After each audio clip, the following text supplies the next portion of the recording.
টি-20 বিশ্বকাপ সামনে রেখে পাকিস্তান ক্রিকেট শিবিরের স্বস্তির নিঃশ্বাস। দীর্ঘদিন ধরেই যে শঙ্কা ঘিরে রেখেছিল শাহিন শাহ আফ্রিদির ফিটনেসকে, সেই উদ্বেগ অনেকটাই হালকা হয়েছে বাঁহাতি এই পেসারের সর্বশেষ আপডেটে। হাঁটুর চোট থেকে দ্রুত সেরে ওঠার ইঙ্গিত দিয়েছেন তিনি নিজেই, যা বিশ্বকাপে তার অংশগ্রহণের সম্ভাবনাকে আরো উজ্জ্বল করে তুলেছে। সাম্প্রতিক এমআরআই পরীক্ষার ফলাফলে ইতিবাচক অগ্রগতি ধরা পড়েছে বলে জানা গেছে। চিকিৎসকদের মূল্যায়ন অনুযায়ী চোটের জটিলতা আগের ধারণার মতো গুরুতর নয়। এর ফলে আফ্রিদির পুনর্বাসনের সময়সীমাও স্বাভাবিকভাবেই এগিয়ে এসেছে। বিগ ব্যাশ লিগে ব্রিসবেন হিটের হয়ে খেলতে নেমে ফিল্ডিং করার সময় হাঁটুতে আঘাত পান শাহিন। সেই চোটের কারণে তিনি মাঝপথে টুর্নামেন্ট ছাড়তে বাধ্য হন এবং চিকিৎসা ও পুনর্বাসনের জন্য দেশে ফিরে লাহোরের হাই পারফরম্যান্স সেন্টারে যোগ দেন।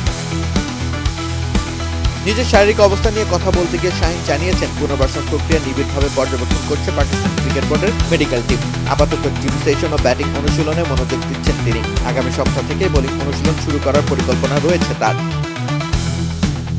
ক্রিকইনফোকে দেওয়া বক্তব্যে শাহিন বলেন, এই চোটটি আগের ইনজুরিগুলোর মতো গুরুতর নয়। হাড়ে সামান্য ফোলাভাব থাকলেও এমআরআই রিপোর্ট তাকে স্বস্তি দিয়েছে।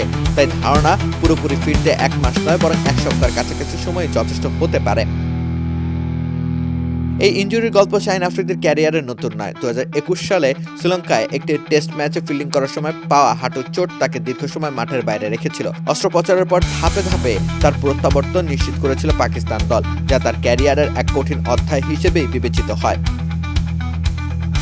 তবে চলমান বিবিএল এ তার পারফরমেন্স ছিল হতাশাজনক। ব্রিসবেন হিটের হয়ে 4 ম্যাচে মাত্র 2টি উইকেট নিতে পেরেছিলেন তিনি। প্রচুর রান খরচের ফলে তার উইকেট প্রতি গড় ছিল 76.50।